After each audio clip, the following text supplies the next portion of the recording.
Saya sudah menunggu momen ini dari bulan-bulan yang sebelumnya.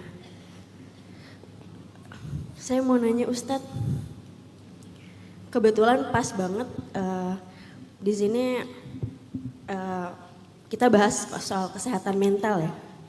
Karena kebetulan dari kecil saya sudah terganggu mentalnya. Sedikit cerita, saya juga salah satu pasien RSJ di Bogor. Kalau ada teman-teman yang tahu, Rumah Sakit Marzuki Madi. Saya pernah bersekolah di sana selama 1 minggu. Yang saya mau tanyakan Ustadz, belakangan ini saya sangat putus asa. Bahkan dari beberapa tahun lalu, saya ketika sedih saya selalu merasa saya ingin mengakhiri hidup saya. Karena dari kecil saya sudah ditinggal oleh almarhum bapak saya. Ketika remaja, dewasa pun saya ditinggalkan oleh suami saya, divorce. Bahkan anak saya pun tidak berpihak kepada saya, Ustadz.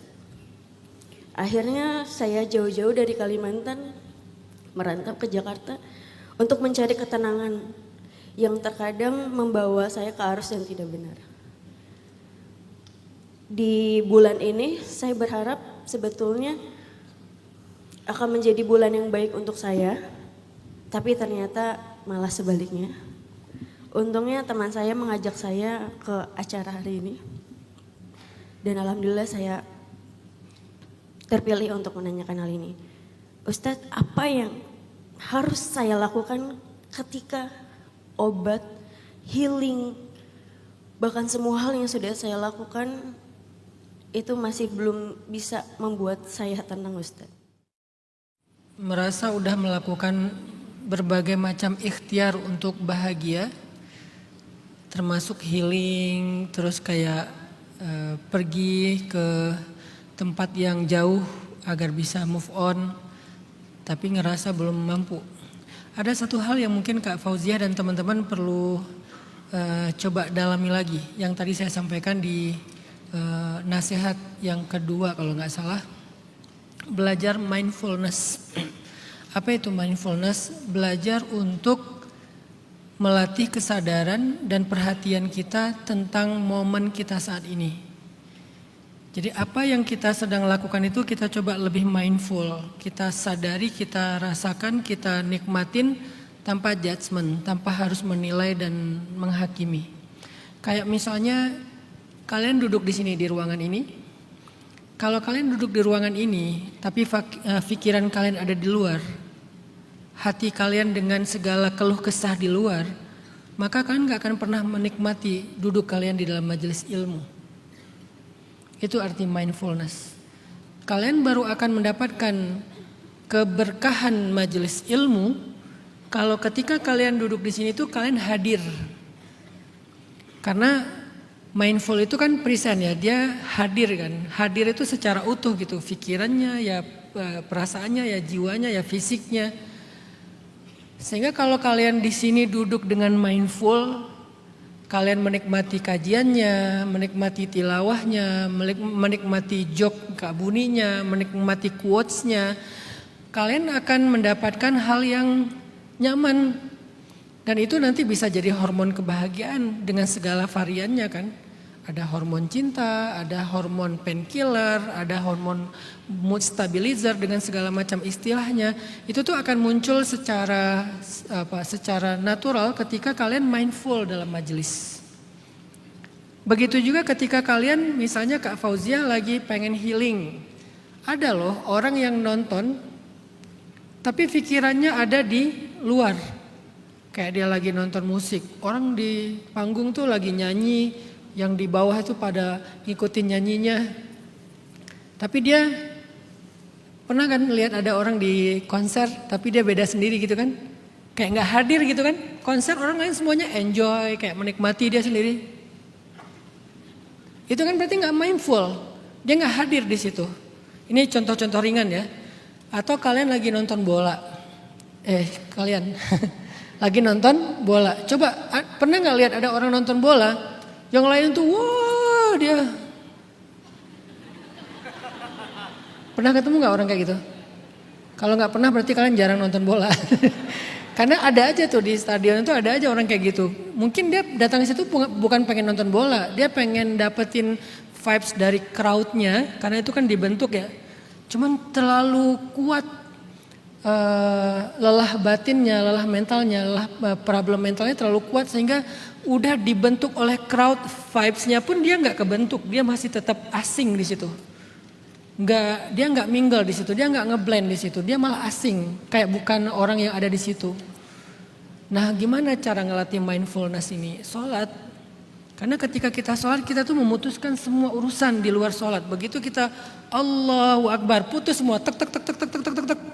Ya dagangnya, ya urusan apapun dunia ini putus semuanya. Kan sholat itu adalah zikir, mengingat Allah. Jadi dia fokus dengan Al-Fatihahnya, Al-Ikhlasnya, An-Nasnya, tasbihnya, i'tidalnya, tahiyatnya. Di situ kan lagi berlatih tuh. Kalau di luar mungkin pakainya meditasi, yoga segala macam. Kita sebagai muslim ya sholat dan insya Allah kita yakin inilah yang terbaik untuk melatih mindfulness. Kita hadir dalam sholat kita, terputus semua urusan yang lain. Sampai para sahabat ada yang mengatakan, aku kalau udah sholat seolah-olah di hadapanku Allah, di belakangku dosa, di kananku surga, di kiriku neraka. Cuman itu yang dia ingat. Dia nggak ingat apa-apa. Bahkan ada sahabat yang ketika sholat namanya Abdullah bin Zubair. Abdullah bin Zubair, kalau dia lagi sholat itu anak kecil loh, umur 7 tahun. Sholat duha di halaman rumahnya itu merpati hinggap di atas kepalanya. Dan dia nggak sadar. Merpati hinggap di atas kepalanya sampai banyak merpati di atas kepalanya, pundaknya. Saking lamanya dia berdiri sholat duha dengan tenang. Lalu setelah selesai sholat orang-orang mengatakan, Abdullah gimana cara sholat khusyuk kayak kamu sampai merpati hinggap di atas kepala? Apa kata-kata Abdullah bin Zubair? Merpati yang mana? Dia nggak ngeh ada merpati di kepalanya. Kita jangankan merpati, nyamuk. Alhamdulillahirrahmanirrahim. Lalat. Apalagi sholat sebelah handphone, notifikasi. Gimana mau mindfulness coba? Sahabat itu sholat segitu mindfulnessnya. Kalau adiknya Abdullah bin Zubair lebih ekstrem lagi, Urwah bin Zubair, adiknya. Diamputasi kakinya dengan zikir. Dia nggak mau pakai bius, apalagi khamar, apalagi dipegangin sama laki-laki yang lain supaya nggak meronta-ronta. Kata dia, nggak usah pegangin saya, nggak usah kasih saya bius, nggak usah kasih saya khamar karena itu haram. Terus gimana cara kamu untuk menahan rasa sakit ya Urwah? Biarkan saya berzikir. Begitu dia udah berzikir la ilaha illallah, la ilaha illallah, dia hadir, dia khusyuk, dia mindful. Mulailah dokter mengiris kulitnya, lalu dagingnya. Lalu yang terakhir pakai gergaji itu untuk memotong tulangnya. Selesai dia diamputasi, pengobatannya ditutup luka pendarahannya dengan cara dia dimasukkan ke dalam minyak mendidih kakinya. Sampai dia pingsan, dia sakit. Gimana gak sakit dimasukin ke minyak mendidih ya? Tapi dia bisa menahan semua itu sampai pingsan. Kenapa? Mindful zikir. Nah jadi sholat, zikir, tilawah Al-Quran. Coba kalian saya tadi lagi baca artikel-artikel tentang mindful ibadah itu, saya coba latihan aja sambil dengerin Laura Kadam, saya buka tasbih saya lagi mindful sholawat. Coba mindful sholawat, menikmati sholawat, menikmati kalau kalian lagi baca Quran, nikmati baca Qurannya. Kalau kalian lagi zikir, nikmatin zikirnya. Itu tuh ngelatih mindful loh. Nanti prakteknya dalam kehidupan, apapun yang kalian lakukan itu kalian bisa enjoy. Apapun, termasuk yang sifatnya kayak kewajiban, kayak kerja, ngurus keluarga. Jadi kalian kayak misalnya Mbak Fauzia punya anak. Kalau diberikan izin oleh Allah semoga ketemu lagi dengan anaknya. Ngurus anak itu mindful. Saya lagi main sama anak saya yang paling kecil yang keriting, yang panjang rambutnya tapi ke atas. Yang hobinya reok ponorogo itu. Kalau saya lagi main sama dia gini-gini itu mindful, menikmati aja waktu saya sama anak.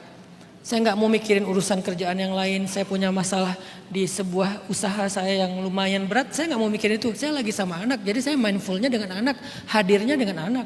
Nanti di kerjaan hadirnya dengan kerjaan. nanti dalam programming dakwah hadirnya dengan rapat, meeting, program dakwah, segala macam, menjalankan hobi. Ya udah saya nikmati menjalankan hobi. Kalau saya lagi kayak tadi saya cerita ke Banda Neira, ini setelah ini misalnya saya mau ke Morotai, ke Ternate, mau diving, ya udah saya nikmatin aja divingnya. Nah, melatih mindfulness dalam hidup membuat kita hadir. Akhirnya kita bisa menemukan sesuatu yang membuat kita enjoy di situ. Sehingga nggak ada lagi alasan, saya udah jalan-jalan Ustadz, tapi saya nggak dapat apa-apa. Karena kamu nggak mindful, kamu nggak hadir.